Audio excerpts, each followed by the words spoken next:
Olá, professora, tudo bem? Aqui é o Rodrigo. Olá, professora, aqui é a Alice. Bem, a gente gostaria de mostrar para você como que a gente desenvolveu esse eixo do trabalho, né? Como que fizemos todas as escolhas, o que a gente precisou levar em conta e, enfim. Então esse aqui é o nosso eixo, é o resultado final do nosso trabalho. Isso. Cadê? Mostra a chaveta só, Rodrigo. Tá lá já, né? Uhum, aqui, as duas, né? Isso, defasadas em 90 graus. Que é um ponto bem importante. Então vamos começar com o problema, né? Então o que que temos? Temos o ideal, o objetivo é projetarmos um eixo para que consiga suportar duas engrenagens, uma que é um pinhão, que é o de dentes retos, e outra que é helicoidal, que vai estar transmitindo essa potência do pinhão. Então, para isso, a gente precisa ter toda a estruturação das escolhas de engrenagens, de mancais, o que usar, quando, como selecionar, esse que a gente vai apresentar. Então, dando início ao nosso projeto, né, fizemos primeiramente os cálculos de reação, aqui considerando as forças que tínhamos. Bem, física básica, né? Somatório de momentos e de forças para chegar nessas reações.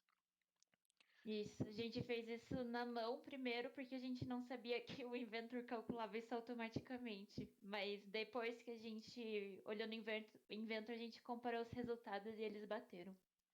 Exato. Bem, o primeiro susto veio quando a gente usou o Inventor e vimos que estava um pouco diferente, né? A gente percebeu que o Inventor considerava a densidade do material. Então eu tenho a distribuição do peso dele considerando como força também. E, bem, foi apenas tirar o flag dessa opção para ver se nossos cálculos batiam e batia. Então, bem, inicialmente consideramos 15 milímetros a cada lado do eixo a mais do que o exemplo, né, do que o objetivo para poder encaixar fisicamente o mancal. É, bem, com isso chegamos a essas distâncias e o diâmetro foi indicado pelo Inventor, 50 milímetros, quando a gente inicia o projeto. Então, como ponto inicial, pontapé inicial foram essas as escolhas. Em seguida, a gente decidiu pelo ácido inoxidável, porque aumenta o número de aplicações possíveis, né, para o nosso eixo. A gente tem total possibilidade de aplicar em ambientes corrosivos. Temos aqui as propriedades de seleção do material. E à direita aqui é a inserção das forças que usamos, né, radial e axial. Aqui é um print de como que fica a distribuição das forças de reações, sem considerar a densidade do material. E abaixo, considerando que a gente vê uma pequena diferença. Considerando a densidade do material. Mas nos passos posteriores do projeto, a gente acabou considerando essas forças aqui, considerando a densidade, porque é mais realista, né? Exatamente, já que a gente tem a disponibilidade do software que calcula isso pra gente, a gente tem isso do nosso lado de maneira fácil, não tem o porquê não utilizar. Então, seguindo, a gente tem uma opção na aba de gráficos do Inventor que ajudou bastante, né, que é o diâmetro ideal. Então a gente viu, depois de aplicar as forças e deixar fixos os eixos, né, as extremidades, que a gente teria um diâmetro ideal para cada região do nosso eixo. Então, por exemplo, para essa primeira seção, o que a gente considerou? Consideramos o maior diâmetro ideal para essa região. Com isso, a gente fez a construção do diâmetro inicial para cada seção desse eixo e fizemos uma multiplicação por 1,5 para ter uma boa margem para os estudos posteriores, né, de tensões e cargas. Por questões de segurança mesmo, a gente decidiu multiplicar por 1,5 os diâmetros mínimos lá encontrados. Exatamente. Porém, a gente tem que levar em conta algumas coisas, né? Por exemplo, para os mancais, a gente tem diâmetros tabelados segundo o orifício do meu mancal. Não consigo utilizar um eixo que não seja do tamanho do orifício do mancal. A gente precisa ter esse cuidado. Então, para os dois mancais, escolhemos o orifício imediatamente superior ao calculado. Então, foi esse o estudo inicial. Seguindo, começamos com algumas análises, né, estudo de deflexão. A gente viu aqui que para esse caso tinha 0,41 à esquerda e 0,43 à direita, certo? Então, como resultado, o maior seria o 0,43 que a gente teria que considerar. E que isso em graus, né? Passando para radianos, a gente ficava com 0,0075, o que nos deixa fora da faixa de aplicação do rolo cilíndrico que começa em 0,008, que é o que a gente precisa. Então, como que a gente vai aumentar um pouco essa deflexão? Vamos diminuir o eixo, o diâmetro. Então, como não atendeu, né, nós decidimos utilizar o orifício imediatamente abaixo do que a gente tinha selecionado. Né? O bom é que a gente estava com uma margem boa ali para poder fazer essas escolhas. E atualizando os cálculos, né, atualizando no Inventor e refazendo os cálculos, a gente viu que o valor em radianos nos atende. Então a gente fica dentro dessa faixa da tabela 7.2. Certo? Segundo passo, a análise da deflexão. A gente gostaria, né, queríamos ficar próximos ao um pouco abaixo do 0,125, Que é o porque valor tabelado. para que a gente fique nessa faixa aqui, estava bem próximo, então a gente só fizemos alguns poucos ajustes, tá? Outro ponto importante que a gente fez de mudança aqui, esses dois diâmetros aqui do meio, dessas seções do meio, eles eram muito próximos. A gente pensou que não tinha por que fazer separado. Se a gente fizer o planejamento de produção dele, a gente vai ter que considerar uma etapa a mais ali de produção, ter uma precisão grande aqui para poder ajustar as ferramentas, né, para diminuir os concentradores de tensão. Então, é mais fácil a gente manter o mesmo diâmetro. A diferença era muito pequena e optamos, né, por deixar os dois com 65 milímetros. Com isso, né, mudando, a gente precisou recalcular, ver se ainda estaria dentro das análises que a gente fez. E, bem, está dentro. Então, para esse passo, tudo ok. Então, a gente viu que fica dentro das margens, né? Bem, seleção de mancais, a gente percebeu que, na verdade, o ideal era a gente ter começado por essa etapa aqui, e ter usado ela bem antes no projeto. Por quê? Porque se a gente precisasse mudar, ia acabar afetando tudo, então seria um retrabalho. Isso foi algo que eu achei interessante, né, ter essa experiência de ter o feeling sobre o que começar. A gente viu aqui na prática que poderia ter otimizado esse trabalho. Sim. Bem, sobre os mancais então, começando com o de rolo, temos o mancal, o C10 tabelado para o nosso orifício selecionado. A gente precisa fazer o cálculo do C10 com base em algumas especificações que assumimos e comparar. Então, bem, seguindo para o tipo de aplicação, né, optamos por máquinas de operação curta, em que a interrupção de serviço não depende muito, uma vida de aproximadamente 4.000 horas. Quilohoras. Isso, 4.000 horas ou 4 quilohoras. Ah, tá, desculpa, é verdade. Bem, optamos por uma confiabilidade de 91%, né, está dentro ali da margem que a gente vê bastante na teoria, que é de 0,90 até 99.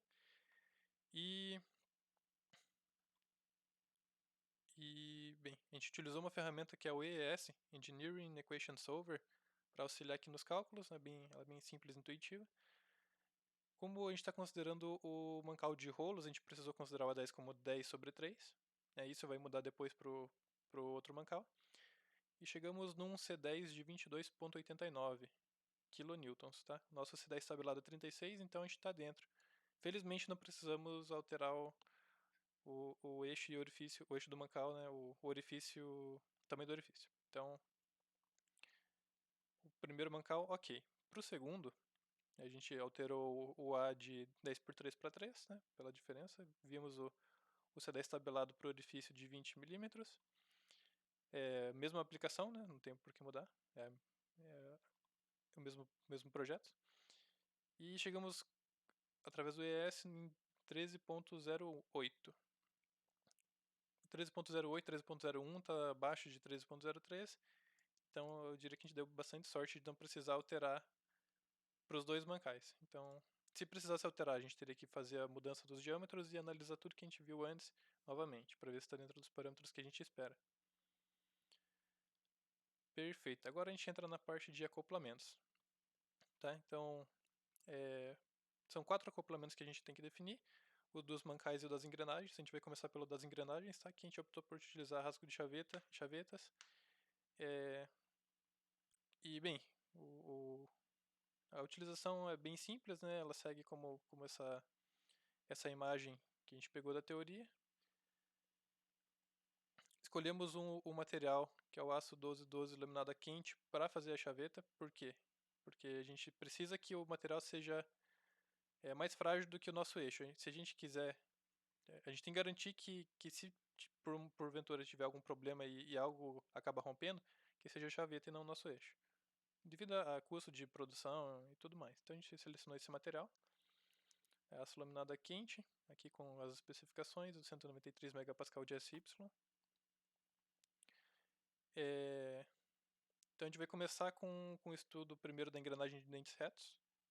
Tá? Aqui a gente já viu de imediato qual era o W e o H, né, para nossa faixa de diâmetro esperada. E, bem, o que falta aqui? Precisamos também da dimensão L.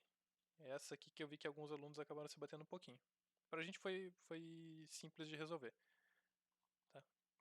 Como que a gente consegue o L? Para o L, a gente precisa descobrir qual que é o Fn. Tá? O Fn ele vai ser a minha força tangencial vezes um coeficiente de limite 3. Né? Até 3 a gente optou por utilizar 3. Beleza, então o que eu preciso? Eu preciso da minha força tangencial. Para uma engrenagem de dentes retos, tendo a minha força radial, eu consigo minha força tangencial. É apenas essa multiplicação simples por tangente de alfa. Alfa é o ângulo de pressão que geralmente, para engrenagens, é muito usual encontrado. Muito frequente encontrar ângulos de pressão de 20 graus. Então a gente optou por utilizar 20 no projeto, como base para o estudo. E com isso a gente tem a nossa força tangencial. Considerando a força tangencial, a gente tem os parâmetros que precisamos para encontrar o L. Tá? E a gente precisa também dessas informações do próprio material. E aqui encontramos L1 e L2. O que é isso? São os L's que a gente consideraria para esmagamento e para cisalhamento. Então, com o cálculo dos dois, a gente assume o maior, deu 0,14 e utilizamos os 15 milímetros para o L no nosso rasgo de chaveta da esquerda. Então, aqui só mostrando como que ficou, né, a parte dos valores do projeto do primeiro. E, bem, é simples. Aí quando a gente, passando agora, né, para a engrenagem helicoidal, mesma coisa, temos as dimensões H e W já definidas por tabela. Precisamos encontrar o L, e aqui vai ter uma pequena diferença, por quê? Porque a engrenagem agora é helicoidal. Então, o que entra de novo aqui? Para que eu consiga a força tangencial de uma engrenagem helicoidal, agora eu preciso desse ângulo de pressão tangencial. E como que eu consigo ele? Eu preciso de outro fator aqui que se chama ângulo de hélice, que é esse psi aqui. O ângulo de hélice ele vai de 10 a 30 graus, geralmente, né? E na maioria dos exercícios e da nossa pesquisa a gente viu que a maioria é 20. Então a gente optou por utilizar como 20 graus. A relação do ΔT com o alfa está descrita aqui embaixo. Com isso conseguimos o ΔT. Com ΔT temos a força tangencial, consequentemente Fn. E novamente agora conseguimos o L1 e L2 com base nas propriedades do material resolvendo a equação. Chegamos em 006 e 005 e optamos por utilizar um pouquinho maior, aqui então estaria dentro do limite para os dois, que é o de 10. Para os dois rasgos a gente não ultrapassou o limite, que é 1,5 vezes o diâmetro, então estamos com os bons números aqui. E lembrando também da defasagem de 90 graus que tem que ter se eu tenho mais de um rasgo de chaveta no mesmo eixo. Tá? Então, defasagem em 90 graus. Para o acoplamento, que foi um pouco mais simples, a gente optamos por utilizar por interferência, tá? Para os dois mancais. Então, o que a gente precisaria? A gente precisaria escolher o nível de interferência, né, com base na aplicação. Pela descrição das aplicações, a gente optou por utilizar meio forçado, ajuste meio forçado H7 e S6. tá? Então, aqui buscando dos nossos dois diâmetros aqui são essas informações para o 6 e para o 7, como a gente selecionou aqui. Seguindo também a gente precisou do Szinho, então também segundo a tabela A12. E aqui o cálculo, né, dos Ds máximos e mínimos que teríamos aqui para esse acoplamento. Então, bem simples, o D mínimo aqui para o furo do mancal A, que é o mancal da esquerda, vai ser sempre no caso 35, eu não vou diminuir nada. E o máximo vai ser o 35 mais o 0,25 que a gente buscou da tabela aqui. Simples, igual fizemos em sala, tá? Essa parte aqui bem tranquila. E aqui, pro eixo, a gente também tinha que considerar o fator do F também, tá? Então, o que a gente optou aqui é isso. Buscamos na tabela, né, 0,043 e chegamos ao valor máximo. Pro Moncal B também é a mesma coisa, com outros parâmetros, não tem muita complicação aqui.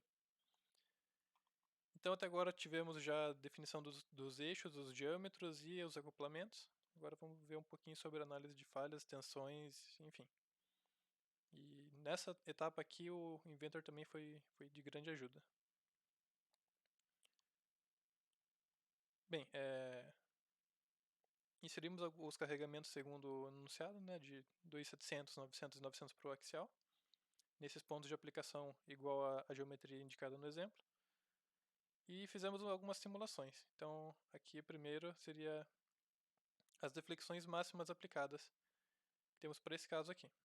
Tá? Esse vermelho assusta de início, mas a gente percebe que é só para diferenciar os níveis aqui. Então não quer dizer que tem algo ruim. Deflexão máxima de 36,79. Né? Fizemos a comparação também com algumas outras equipes para ver se a gente chegou no número plausível, se não chegou, e vimos que tá bem próximo.